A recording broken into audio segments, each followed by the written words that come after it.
Welcome to the Ladies European Tour as the action crosses a continent, from Morocco to South Africa's beautiful Hibiscus Coast.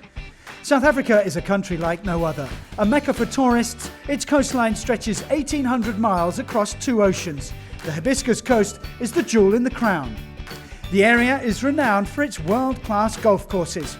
Perhaps the pick is South Broom Golf Club, which hosted the South African Women's Open. Leanne Pace would expect to be in the mix on the final day, the 2010 Order of Merit champion. She hopes to impress in front of her home crowd. And Lise Cordell is aiming to stop her. When in the mood, few can match her. I'm so excited, I can't even talk. Many eyes were on Cheyenne Woods, the niece of Tiger. She has the name and the game to make an impact. I'm here for the South African Women's Open, and I wanted to come out. I was invited to help out with the junior clinic, so I think it's a great, a great cause to spread the word of golf and spread the game, I guess. It's great to see all these kids out here excited about golf and learning, so I'm excited to see, them improving minute after minute. But the weather caused havoc. After the first round, torrential rain and high winds wiped out play. The course was simply not playable.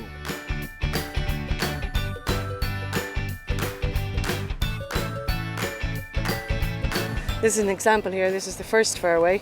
I'll just from a rules perspective, your ball is in casual water. You must find your nearest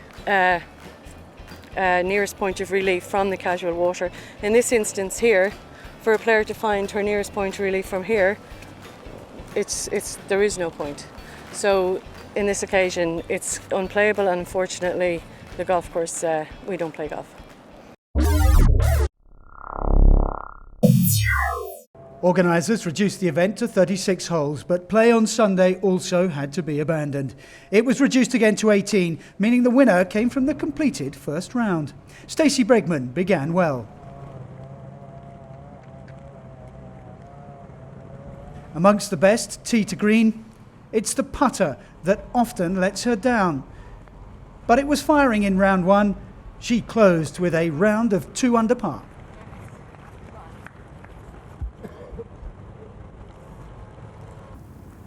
South African Ashley Simon won this event twice as an amateur.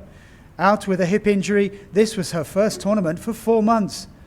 This approach set up another birdie chance.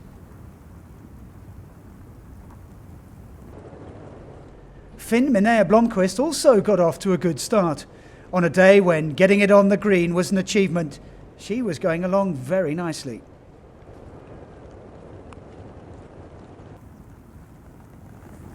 Simon's birdie chip at the 8th didn't quite drop. She did, though, tap in for par. It was part of a round of 2 under, an impressive comeback to competitive action.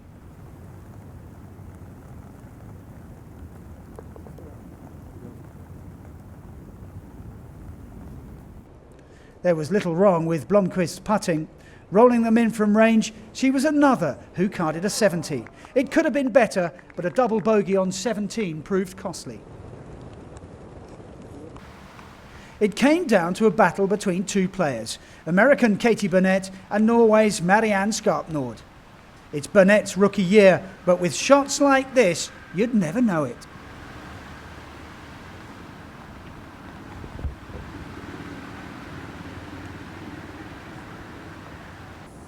Skarpnord has 2 tour wins under her belt. Her victory in Italy came in challenging conditions. This approach at the 15th showed her pedigree as a wet weather player.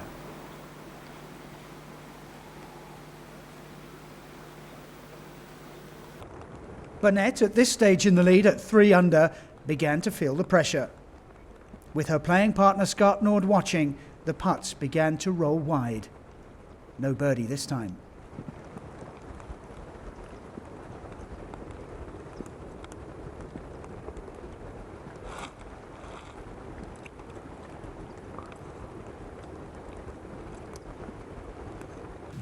But Burnett got lucky. Skarpnord also got tentative and pushed her putt past the hole. She had to be content with a par.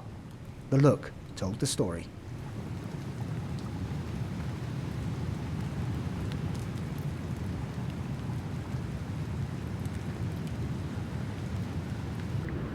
Burnett, though, continued to wobble. She found the bunker on the 16th.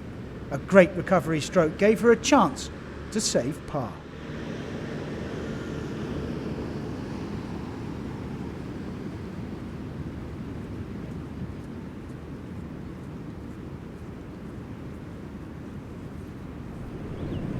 Skarpnord failed to take advantage. She had a lengthy birdie effort, the ball coming up short.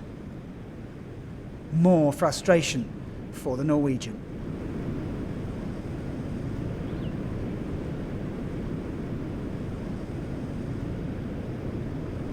Burnett could do little wrong earlier in her round, but when she needed to hold the putts, the confidence had drained away.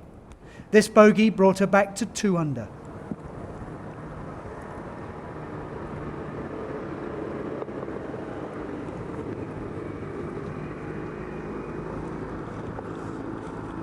Skarpnord remained a shot behind. A regulation par putt, this one.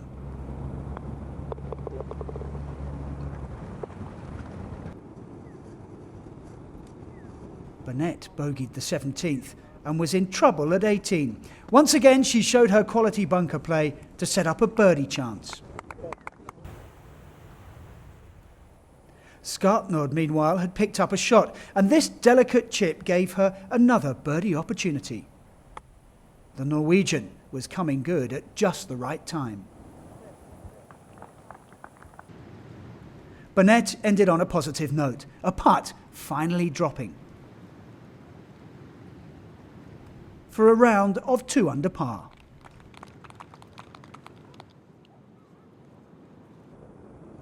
She couldn't have known it at the time, but Skarpnord's birdie would hand her the championship.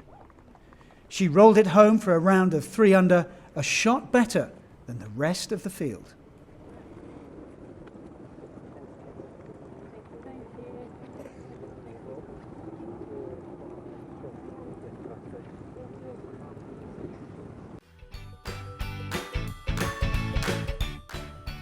Katie Burnett was in a tie for second, and another good week for teenage sensation Charlie Hull.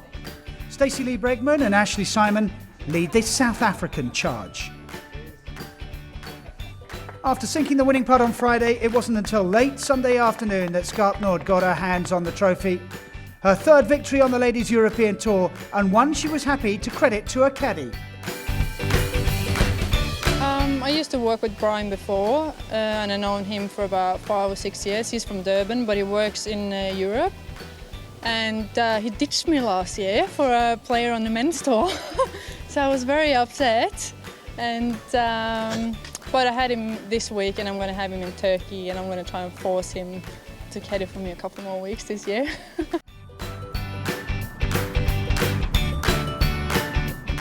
In the ISPS Handa Order of Merit, Marianne Skarpnord leaps to second in the table.